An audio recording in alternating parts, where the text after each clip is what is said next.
हम इस समय कच्ची बाग में हैं। कच्ची बाग के गणपति महोत्सव का जो धूम है वो पूरे गोरखपुर में दिखाई दे रहा है। आज यहाँ पर अगर हम बात करें तो यहाँ पर भंडारे का आयोजन किया गया है। आज गणपति महोत्सव का 9वां दिन है। आपको अपने साथी से कहेंगे, दिखाएं जरा कितनी भीड़ है।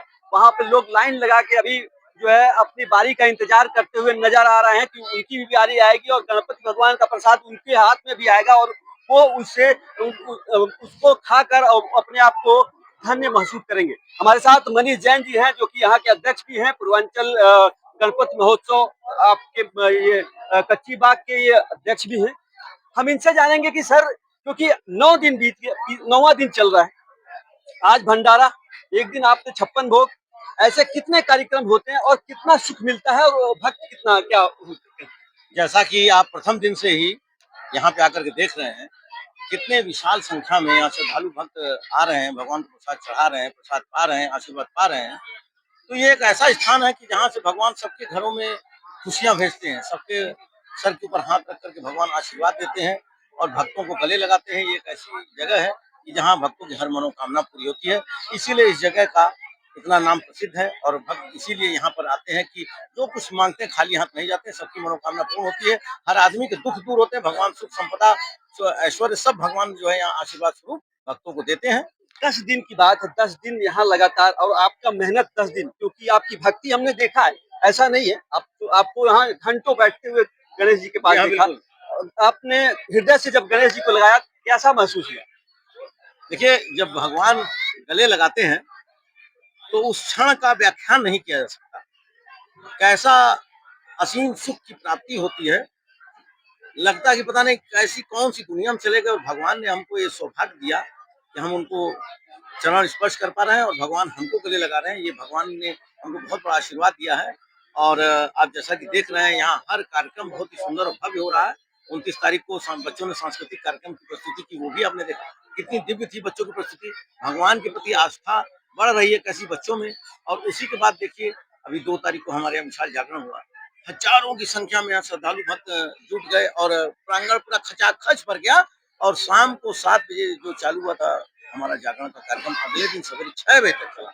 जब तक उसकी प्रस्तुति देने वाले कलाकार थक नहीं गए, हाथ नहीं जोड़ लिया जनता से, श्रद्धालु भक्तों से, भाई अब हम नहीं दिखा पाएंगे, तब तक जनता यहाँ से भक्तगण गए नहीं, छोड़ करके प्रांगण खचाखच भरा रहा। हमारे सुरक्षा कर्मी कम से कम 16 की संख्या में यहाँ लगे हुए थे।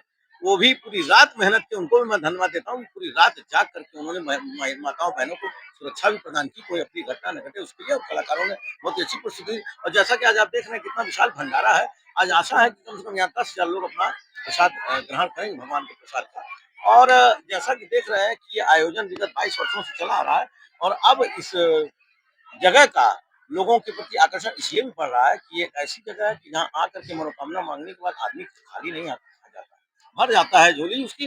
और देखिए, हम लोगों ने समिति ने भक्तगणों के लिए एक पत्र की भी व्यवस्था की है कि गणपति भगवान के 108 नाम लिख करके। ये सबसे बड़ी बात आपने कहा, क्योंकि हर कोई की, क्योंकि सुना नहीं पाता है या कर नहीं पाता है तो या वंचित रह जाता है। हाँ, तो उसका जो है, जैसा कि देख रहे हैं ना कि भक्त आते हैं तो लाइन लंबी कतार लग जाती है, कोई बेचारा उसी में अपनी बात कहते कहते भी आगे बढ़ जाता है, तो पूरी बात कह नहीं पाता। उसके लिए पत्र की व्यवस्था कर दी गई कि आप अपना जो भी मनोकामना है, जो भी आपका दुख है, कष्ट है, उसको पत्र पे लिख करके भगवान के चरणों में समर्पित करिए। भगवान उसको पढ़ेंगे, निश्चित रूप से दूर करेंगे। जैसे देखिए, दिन भर तो भगवान हम लोग के भक्तों के बीच में व्यस्त व्यस्त रहते हैं, रात में जब एक आध खाली होते तो निश्चित रूप से उस भक्त की मनोकामना, उसका दुख दूर करने के लिए भगवान उस पत्र को पढ़ते हुए करेंगे। और जैसा कि देखिए, अभी पूजा हम लोग की चली रही है, आज कितना बड़ा उपहार गणपति भगवान ने हम लोग को दिलवाया है। हमारे जो है प्रधानमंत्री श्री नरेंद्र मोदी जी के और हमारे निर्मला सीतारमन जी का जितना भी धन्यवाद दिया जाए उतना कम होगा। उन लोगों ने जीएसटी के स्लैब में कितनी बड़ी हम लोग को उपहार के स्वरूप में दे दिया है कि कटौती कर दी गई है। जिसका स्लैब 12% था उसको 5% ला दिया गया, 28% वाले को 18% ला दिया गया, 12% का स्लैब खत्म कर दिया गया। ये कितना बड़ा उपहार आम जनमानस को उन्होंने दिया। भारत के 140 करोड़ देशवासी इसका लाभ उठाएंगे और त्योहार आने के पहले ही उन्होंने उपहार दे दिया। हर चीजों के दाम सस्ते होंगे और बहुत ही आनंद से लोग बाजार में अपना खरीदारी कर सकेंगे। एक सवाल है, मुख्यमंत्री जी शहर में है जी हमने सुना था, आपके प्रतिनिधिमंडल आपके साथ गया था मिलने जी, क्या कुछ हुआ?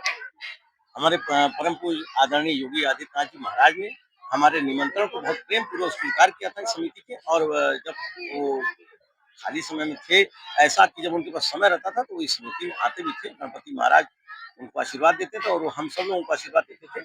लेकिन विगत 2017 वो मुख्यमंत्री जब से बने हैं तब से पूरे प्रदेश का भार उनके सर पे आ गया ना। पहले तो एक शहर का भार उनके सर पर, अब तो पूरे प्रदेश का भार उनके सर पे आ गया है और आने वाले समय में पूरे भारत का भार उनके सर पे होगा। तो सोचिए कितने व्यस्त रहते हैं, उसके बावजूद भी उन्होंने हम लोगों को ये सौभाग्य दिया कि अपने पास बैठा करके हम लोग का निमंत्रण स्वीकार किया और उन्होंने आश्वासन दिया कि मुझको यदि समय मिलेगा तो मैं आऊँगा ज़रूर और उन्होंने अपना आशीर्वाद भेज दिया। हमारे परम पूज्य योगी आदित्यनाथ जी के परम शिष्य श्री दुर्गेश बजाज जी इस समिति में आकर के अपने हाथ से सहकार्चन और आरती और अनेकों दिव्य कार्य उन्होंने किए हैं। तो ये सोचिए कि उनका आशीर्वाद तो हम लोग को मिल ही गया ना, उन्होंने अपना आशीर्वाद स्वरूप भेज ही दिया दुर्गेश भैया को, तो हम लोग को तो उनका आशीर्वाद मिल ही गया। क्या कहना चाहेंगे इस पर्व को लेकर? इस पर्व को लेकर के हम यही कहना चाहेंगे कि ये ऐसा पर्व है कि जिसमें सबको गणेश भगवान आकर के खुशहाली और सुख समृद्धि देते हैं, करके हम सब लोगों को सुख समृद्धि का आशीर्वाद देते हैं और सभी की मनोकामना भगवान पूरा करते हैं। इसी के साथ मैं सभी लोगों को ये संदेश देना चाहूँगा कि अपने देश में जो परंपरा है वो कहीं भी नहीं है। अपने देश की चीज़ों को लोग अपनाएँ, स्वदेशी चीज़ों को अपनाएँ और हमारे जो सारी जो पूजा है और व्यवस्था है उसको देख करके उससे एक प्रेरणा लेने की जरूरत है कि भगवान के प्रति जब आस्था रखेंगे तो निश्चित रूप से अच्छा फल प्राप्त होगा। ऐसी मेरी मनोकामना है भगवान से कि सब भक्तों को खुशियों से उनकी झोली भर दें। ये थे हमारे साथ मनीष जैन जी, जिन्होंने यहाँ के अध्यक्ष के पद को जब से संभाला है। उत्तर प्रदेश क्या पूरे गोरखपुर में इस कच्ची बाग गणेश गणेश महोत्सव का एक नाम हो गया है। लोग यहाँ आने के लिए लंबी लंबी कतारें लगा के आते हैं। आज का जो दृश्य है हमने आपको दिखा दिया, सारी बातें भैया ने भी बता दी। अब इनका कहना है कि सब सुखी रहें और सब अपने सनातन को माने, भारतीय जो परंपरा है उसको माने। आपकी इस पे क्या राय है, कमेंट करके जरूर बताएं। हिंदी लाइव के लिए सतीश शुक्ला, गोरखपुर।